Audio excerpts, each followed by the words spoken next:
नमस्कार, astro science में आप सभी का बहुत बहुत स्वागत है। मैं हूं आपके साथ अंजलि और मेरे साथ हैं एस्ट्रो साइंटिस्ट गुरुदेव जीडी वशिष्ठ जी। सर, आपका बहुत बहुत स्वागत है। माता रानी खुशियां दे, सुख दे। अगर आपके घर में पारिवारिक शांति नहीं है, घर में लोगों के आपस में रिश्ते अच्छे नहीं हैं, पारिवारिक सदस्यों में हमेशा मतभेद होता है, लोग एक दूसरे से उखड़े उखड़े रहते हो, हर बात में विवाद होता हो और आप अपने घर में सुख शांति चाहते हैं, तो बने रहें हमारे साथ, क्योंकि आपके घरेलू कलेश का कारण और निवारण लेकर हमारे साथ हैं आपके अपने एस्ट्रो साइंटिस्ट गुरुदेव जीडी वशिष्ठ जी। गुरुदेव से जानेंगे घरेलू अशांति क्यों होती है और किस खास उपाय से घर में सुख शांति का वास होगा। आज का एपिसोड बहुत ही खास है क्योंकि आपके पारिवारिक कलेश को गुरुदेव जड़ से उखाड़ देंगे। तो गुरुदेव, आज के अपने शो की शुरुआत करते हैं। सबसे पहले, क्योंकि हमने पारिवारिक कलेश की बात की, अगर पति पत्नी के बीच की बात करें तो अक्सर कई घरों में ये देखने को मिलता है कि पति पत्नी के बीच में कलह होती है। हम कई बार ऐसा सुनते भी हैं। कुछ पति पत्नी ऐसे भी होते हैं कि झगड़ा और कलह इतनी ज़्यादा बढ़ जाती है कि नौबत हाथापाई मारपीट तक आ जाती है। तो क्या पति पत्नी के बीच झगड़ा होने के पीछे किसी तरीके का गृह दोष भी होता है? क्या होता है ये गृह दोष और इसका निवारण क्या है? जन्म कुंडली का 7वां और 12वां घर, ये डायरेक्ट पति पत्नी के साथ संबंधित होता है। 12वां घर मियाँ बीवी के मिलन का होता है और 7वां मन से बंधन बांधने का होता है, जिसे हम शादी बोलते हैं। जी, ठीक है।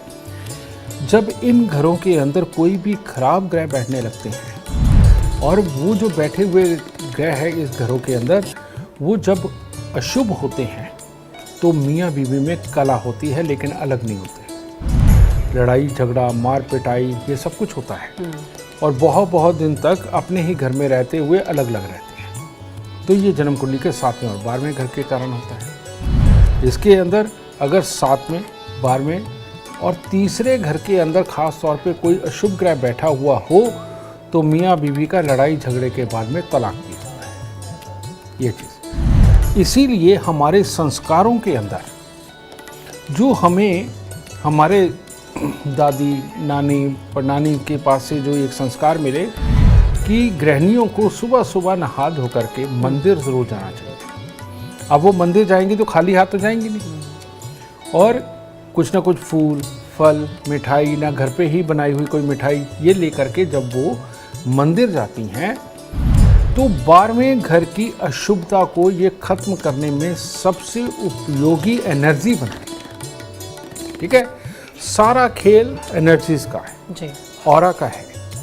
तो हमें वो बदलना होता है अगर हमारा खराब हो। तो वो मंदिर जाने से 7वां घर और 12वां घर ये शुद्ध होता है। तो मीठा जो होता है किसी भी प्रकार का, चाहे वो मिश्री हो, पतासे हो, बर्फी हो, लड्डू हो, कुछ भी हो, उसके अंदर मंगल होता है और शादीशुदा जिंदगी के लिए मंगल को खास तौर पे देखा जाता है। और मंगल खराब हो तो घर में क्लेश के चांसेस बहुत ज़्यादा होते हैं। तो इसीलिए मंदिरों के अंदर जितनी चीज़ें चढ़ाई जाती है, आप देखिए कड़वी नहीं होती, सारी की सारी मीठी होती हैं। तो वो जब हम मीठी बना के चढ़ाते हैं तो उससे शादीशुदा जिंदगी के क्लेश खत्म। दूसरा मियाँ बीवी के बीच में लड़ाई का कारण जो सबसे बड़ा है, और वो क्या है, एक की बात दूसरे को समझ ना आए, एक की बात दूसरे को बुरी लगे, समझाने लगो तो इरिटेशन पैदा हो जाए और लड़ाई का रूप ले ले। ये किस लिए होता है? ये होता है अपने अंदर ऑक्सीजन की कमी के कारण। ऑक्सीजन की कमी के कारण याददाश्त की कमी, और याददाश्त की कमी के कारण सामने अपने जीवन साथी की रोज़मर्रा की बातों को भूल जाना कि इसको क्या अच्छा लगता है क्या बुरा लगता है, ये भूल करके हर वक्त वही बात करना जो तुम्हारी नेचर में है और जो कि सामने वाले को बुरी लगती है। तो ये दूसरा कारण होता है शादीशुदा ज़िंदगी के अंदर लड़ाई का। तो इसीलिए औरतों को ख़ास तौर पे एक हिदायत दी गई कि शादीशुदा ज़िंदगी में अगर दिक्कत है तो बृहस्पतिवार को कच्चा पीला सूत पीपल को लपेट करके वहाँ पर जल चढ़ाएं। कारण आप सबको पता है कि इस धरती पर ऑक्सीजन का अगर कोई 24 आवर का कोई स्रोत है तो वो पीपल का पेड़ है। तो ये ऑक्सीजन की कमी पीपल को कच्चा पीला सूत लपेटते लपेटते में 7 बार जब लपेटते हैं औरत के अंदर जाती है, उसकी याददाश्त बढ़ती है, उसकी सहन शक्ति बढ़ती है और अपने ही घर वालों की ज़रूरतों को, बातों को समझने में उसको मदद मिलती है। ये साइंस है, ठीक है। और इतनी सी ये साइंस फॉलो करने से घर के अंदर कलेश होने बंद हो जाते हैं। जी, बहुत अच्छा और सरल उपाय गुरुदेव ने बताया है। एक और समस्या अमूमन कई घरों में देखने को मिलती है गुरुदेव कि पिता और बच्चे के बीच का संबंध अच्छा नहीं है, ठीक नहीं चल रहा है। कई बार तो बातचीत तक नहीं होती है पिता और बच्चे की। तो इसके लिए कौन सा गृह दोष जिम्मेवार है, इसका निवारण कैसे हो? जन्म कुंडली के अंदर पिता की कुंडली में पुत्र का जो स्थान होता है वो जन्म कुंडली का 5वां घर होता है, और पुत्र की कुंडली के अंदर जो पिता का स्थान होता है वो जन्म कुंडली का 5वां घर होता है, ठीक है। अगर पिता की कुंडली के अंदर जन्म कुंडली के 5वें घर के अंदर पापी ग्रह शनि, राहु, केतु को बोलते हैं, शुक्र को भी बोलते हैं, लेकिन यहाँ शनि, राहु, केतु आ रहे हैं। ये कोई भी ग्रह एक भी अगर इनमें से विराजमान है यहाँ पर, तो पिता की ही अपने पुत्र के साथ नहीं बनेगी। पिता हर वक्त अपने बच्चे को समझाने की फिराक में रहेगा, जिससे कि बच्चा दुखी होगा। और अगर बेटे की जन्म कुंडली के 5वें घर के अंदर शनि, राहु, केतु में से कोई एक या दो हों, तो बेटा ही ऐसा उदंडी होगा कि उसको अपने पिता का समझाया हुआ अच्छा ही नहीं लगेगा, और वो हमेशा अपने पिता के विचारों के खिलाफ ही जाएगा, और जो पिता समझाएंगे वो खास तौर पे नहीं करेगा। तो ये जो एक योग बनता है, आप देखिए कि जो भी बच्चे शराब पीते हैं, पब में जाते हैं, माँ बाप की नहीं सुनते, अपने दोस्तों के साथ मस्त रहते हैं, उनकी 2 ड्रेस बड़ी खास होती हैं। एक होती है काली और नीली, यानी कि नेवी ब्लू कलर और ब्लैक कलर, उनको बहुत पसंद होता है। और दूसरी ड्रेस होती है मल्टी कलर, यानी कि टी शर्ट या पैंट भी ऐसी कि जिसके अंदर कई कलर हो। ये जो कई कलर वाले हैं, जिनको ये कपड़े पसंद आते हैं, बेटा उनका केतु खराब 5वें घर के अंदर होता है। और जिसको ब्लैक कलर ज़्यादा पसंद है उसका शनि होता है, और जिसको ब्लू कलर ज़्यादा पसंद होता है उसका राहु 5वें घर में होता है। कितना आसान है जांचना।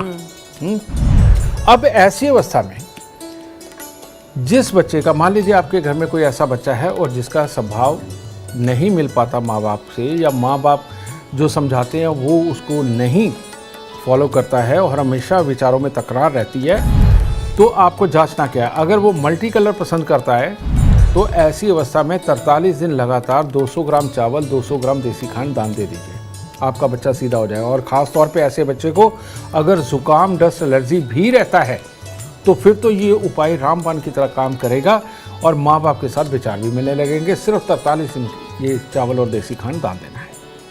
अगर बच्चे को ब्लू कलर ज़्यादा पसंद है तो ऐसी अवस्था में क्या करना है, आपने अपने घर का जो मेन गेट है वो टूटा फूटा, जंग लगा हुआ ना हो, वहाँ पर पेंट वगैरह मुकम्मल सारा अच्छा होना चाहिए।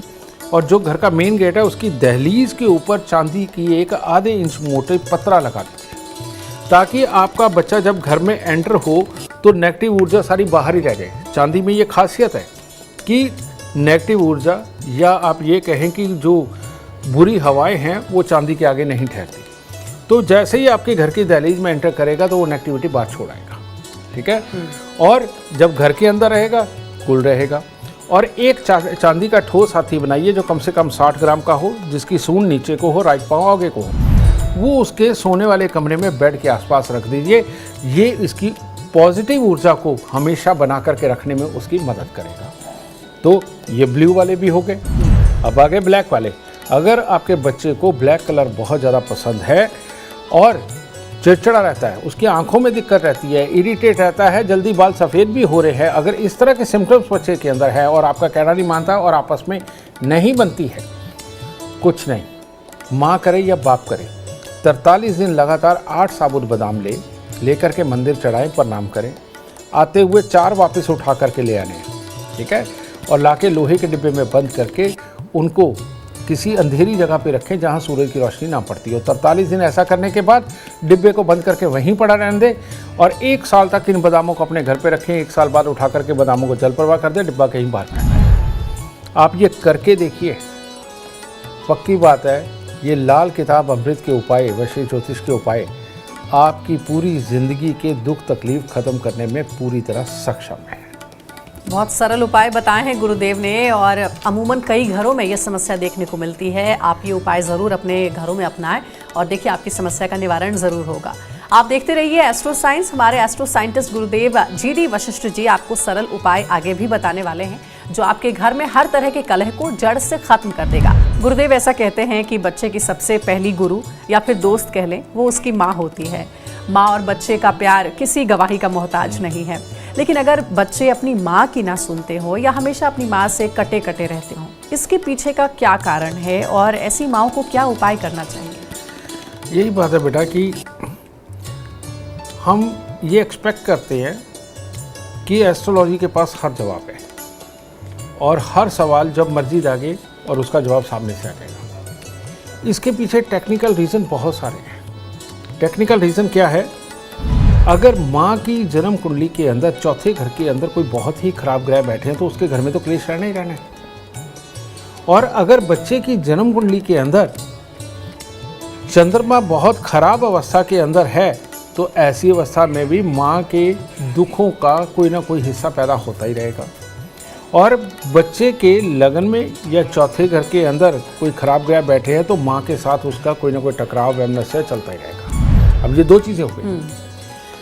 इसका मैं इलाज तो आपको दे रहा हूँ यहीं पे। खास तौर पे माँ के साथ में सारी ज़िंदगी बच्चे की बॉन्डिंग बहुत शानदार रहे और माँ और बच्चा दिल से एक रहे, चाहे वो लड़का हो चाहे वो लड़की हो। इसका उपाय तो आज मैं आपको देने वाला हूँ।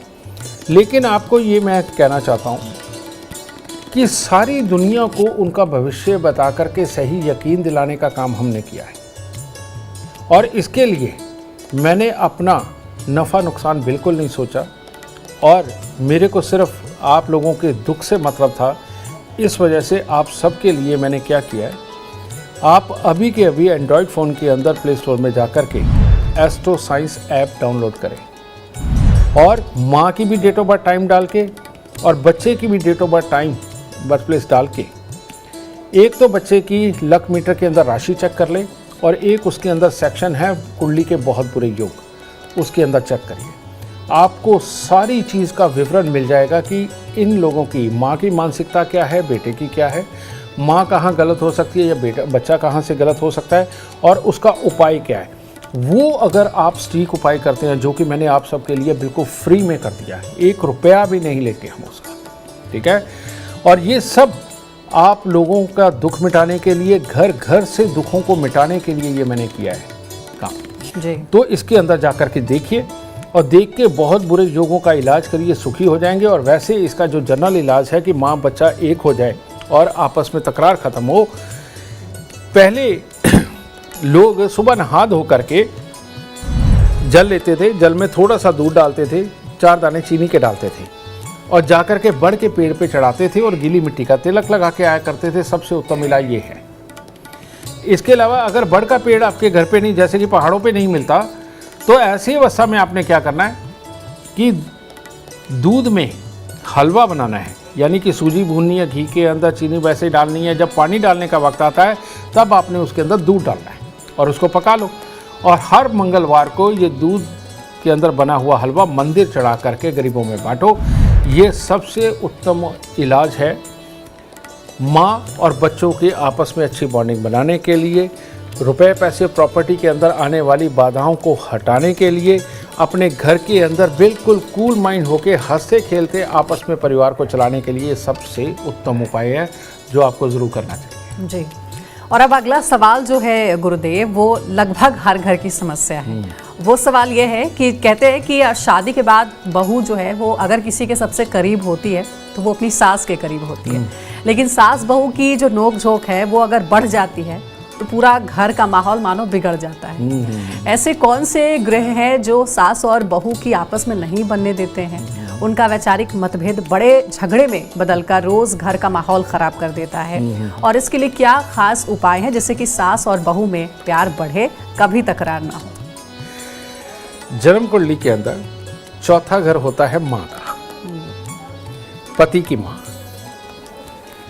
और 7वां घर होता है पति का, अगर हम एक लड़की या औरत की कुंडली की बात करते हैं जी। चौथे घर से पानी देखा जाता है और 7वें घर से मिट्टी देखी जाती है, खेती वाली, ठीक है। तो इन दोनों का मेल तो है ही नहीं। अगर लिमिटेड मात्रा में खेती के अंदर पानी जाए तो फसल पैदा होती है, घर में खुशहाली आती है ना। इसको आप ये कह सकते हैं कि अगर सास का इंटरफेरेंस थोड़ा कम रहे तो घर में खुशहाली ज़्यादा अच्छी रहती है, ठीक है।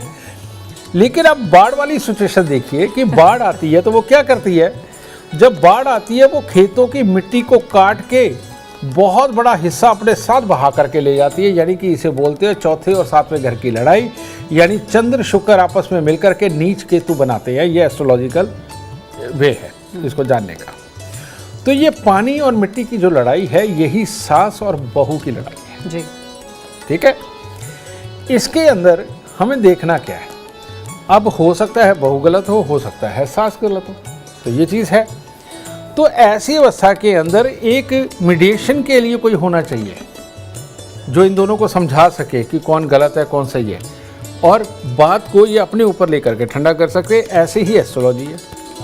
कहते हैं दो दुश्मन ग्रह अगर आपस में मिल रहे हैं तो बीच में एक ग्रह ऐसा बैठा दीजिए जो इसका भी मित्र हो इसका भी मित्र हो, तो ये लड़ाई बंद हो जाती है। ये बड़ा मुश्किल संयोग भी है गुरुदेव, हाँ, जो आप कह रहे हैं। नहीं मैं इसका अभी बताऊंगा कि हमारे संस्कारों में इसे कैसे किया गया जी। हमारे संस्कारों के अंदर सबसे पहले लड़की को दहेज के अंदर चांदी देते थे ज़्यादा, ठीक है। अब लोग अमीर हो गए, सोना देना शुरू कर दिया। अब जितना ज़्यादा दहेज के अंदर सोना आता है तो वो चांदी तो आई नहीं जी, ठीक है। उसकी वजह से बृहस्पति देव आ गए, जिसके कारण गर्मी रहती है, और लड़की को घमंड रहता है कि मैं पैसा ज़्यादा लेके आई हूँ, मैं अमीर घर से आई हूँ। वो भी एक पंगा पड़ता है। एक ये, दूसरा, जो लड़की सिंदूर नहीं लगाती, माथे पे लाल रंग की बिंदी नहीं लगाती, और हाथ में वो जो चूड़ा पहनते हैं ये नहीं पहनती, बहुत जल्दी त्याग देती है, उसके घर में सास बहू की लड़ाई कंफर्म है, तय है, क्योंकि ये साइंस है। ये मंगल जब तक बहू धारण नहीं करके रखेगी तब तक बातों को सहने की शक्ति उसके अंदर डेवलप नहीं होगी, ठीक है। एक ये चीज़। चलिए मॉडर्न ज़माना है, आप चूड़ा भी नहीं पहन सकते, सिंदूर भी नहीं लगा सकते, बिंदी भी नहीं लगा सकते, चलो मान लिया। एक काम कर लीजिए, एक चांदी की डिब्बी लीजिए, चांदी की डिब्बी में शहद भर लीजिए, और शहद भर के एल्फी वगैरह से उसको चिपका लीजिए ताकि वो शहद बाहर ना आए।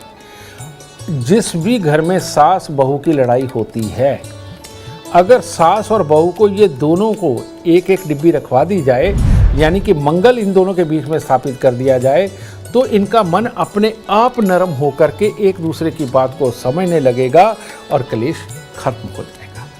सब साइंस है, लेकिन ये आम लोगों को पता नहीं कि ये साइंस है, वो इसको अलौकिक चीज़ें समझते हैं। अलौकिक नहीं है, ये साइंस है। और जो मैं साइंस आपको बता रहा हूँ ये भी एक तरह की आपकी किस्मत की ये मेडिसिन है। खा के देखिए, सास बहू के कलेश खत्म हो जाएंगे। देखिए गुरुदेव ने आपकी सबसे बड़ी समस्या का निवारण बता दिया है। बहुत ही सरल उपाय है, ज़रूर अपने अपने घरों में इसे इस्तेमाल करें। दादा दादी या फिर नाना नानी अपने पोते पोतियों से बहुत करीब होते हैं। वो कहते हैं ना कि धन से ज़्यादा ब्याज प्यारा होता है, वैसे ही बच्चों के बच्चों से दादा दादी को बेहद लगाव होता है। लेकिन बच्चे अगर अपने दादा दादी की इज्जत नहीं करते या उनके साथ रहना पसंद नहीं करते, तो इसके पीछे कारण और निवारण क्या है, गुरुदेव से हम जानेंगे। दादा दादी यानी बीच में दो पीढ़ी तक का फर्क है, माता पिता और उसके बाद दादा दादी। ये किन बच्चों की अपने दादा दादी के साथ नहीं बनती, मैं वो बताने जा रहा हूँ। ये साइंस है। ये भी जिन बच्चों की इम्यूनिटी कमज़ोर होती है, बहुत जल्दी उनको ज़ुकाम, डस्ट एलर्जी, खांसी ये लग जाती है ना। इन लोगों का बृहस्पति खराब होता है। या जिनके घरों के अंदर सांस, टीबी या पैरालाइज का बीज है, कहने का मतलब खानदान के अंदर किसी को रहा है, इन लोगों के भी दादा दादी के साथ बनने में दिक्कत आती है। इसके पीछे का रीज़न होता है बृहस्पति और राहु, ठीक है। राहु है धुआं, बृहस्पति है प्योर ऑक्सीजन। जब हमारे शरीर के अंदर पूरी तरह से ऑक्सीजन ना जाने की एक प्रक्रिया बन जाती है, जो कि इंटरनल कमी की वजह से होता है, उसकी वजह से हमारी इम्यूनिटी डाउन होती है, ठीक है। और बच्चे की याददाश्त कमज़ोर होती है, और बच्चा जो कोई उनको लंबा समझाना, लेक्चर्स देने वाली पोजीशन में आए, बच्चे के अंदर ईगो आ जाती है कि मैं इसकी बात क्यों सुनूं। समझे? ये इन बच्चों के अंदर ये प्रॉब्लम आती है और इन लोगों को अपना दादा दादी का कास्ट सबसे बुरा होता है। ऐसे बच्चे जो प्रत्यक्ष माहौल सामने होता है सिर्फ उसी में जीना चाहते हैं, और यही वो लोग हैं जो पुराने संस्कारों को दकियानूसी, डकोसला ये सब कुछ बोलते हैं, क्योंकि उनको आज की ज़िंदगी नज़र आ रही है, पीछे क्यों कैसे करके ये सारे संस्कार बनाए गए उनको इससे मतलब नहीं होता। तो इसीलिए ये बच्चे पूजा पाठ को भी कम मानते हैं या दिखावे के लिए कर लेंगे, लेकिन अंदर दिल से ये दादा दादी की बात नहीं मानेंगे। तो ये एक दिक्कत होती है। इसके बाद अब ये तो कमी है, सही मायने में बच्चे में कमी है, और उसका जुकाम, डस्ट एलर्जी बार बार होना ये आपको बता ही रहा है कि इसकी इंटरनल मशीनरी में दिक्कत है। तो इसका इलाज क्या है? इस चीज़ को अगर आप ठीक करना चाहते हैं तो कच्ची हल्दी मिलती है। कच्ची हल्दी 20 ग्राम लेकर के उसको आप पीसिए, पीस करके उसका आप रस निकाल लें कपड़े के साथ में कटोरी के अंदर, और जितना रस निकले उसके अंदर थोड़ा सा शहद मिक्स करके सोमवार और बृहस्पतिवार को अगर वो कच्ची हल्दी का रस बच्चे को पिलाया जाता है शहद के साथ मिक्स करके, तो उसके अंदर की ये जो मशीनरी बृहस्पति यानी कि ऑक्सीजन लेकर के अपने शरीर को बिल्कुल स्वस्थ बनाना और यादाश्त को तंदुरुस्त करना और धैर्य देना, ये जो कमी आ रही है ये कच्ची हल्दी उसको ख़त्म करेगी। और हर रोज़ केसर का तिलक बच्चे के नाभि ज़ुबान माथे पर लगाना इन समस्याओं को दूर करके दादा दादी के साथ बच्चों का सौहार्द बढ़ा करके दादा दादी से पिछली लाइफ का एक्सपीरियंस लेकर के ये बच्चे शायद दूसरे बच्चों से बहुत ज़्यादा अच्छे वाली ग्रोथ के ऊपर चले जाएंगे, इतने से उपाय के साथ। यानी कि समस्या का निवारण तो गुरुदेव बता ही रहे हैं, इम्यूनिटी को कैसे आप स्ट्रांग कर सकते हैं, अगर किसी की इम्यूनिटी वीक है तो उसका उपाय भी उन्होंने बता दिया। गुरुदेव, घर में रहने वाले करीबी रिश्तों की तो हमने बात की, कई समस्याओं का निवारण भी आपने बताया, लेकिन गुरुदेव अब ये बताएं कि कुछ ऐसे रिश्तेदार भी होते हैं जिनसे हमारी बिल्कुल भी नहीं बनती, या अगर वो घर आ जाएं तो हमारा मन खराब हो जाता है, हम मन से उनका स्वागत भी नहीं कर पाते हैं। अगर ऐसा हो तो इसके पीछे कौन सा ग्रह दोष जिम्मेवार है, और रिश्तेदारों से प्यार और सम्मान मिले इसके लिए क्या उपाय करना चाहिए?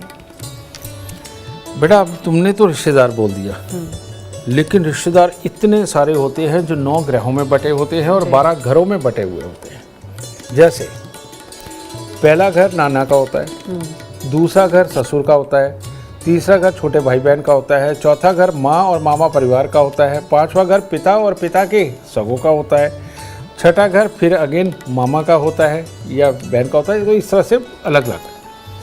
मैं इसके अंदर आपको जो बहुत ही ज़्यादा किस्मत कनेक्शन रखता है मैं उस घर के बारे में बताता हूँ। अगर जन्म कुंडली के चौथे घर के अंदर ग्रह खराब बैठा हुआ है तो मामा के साथ तकरार होती है लेकिन मिलना रहता है।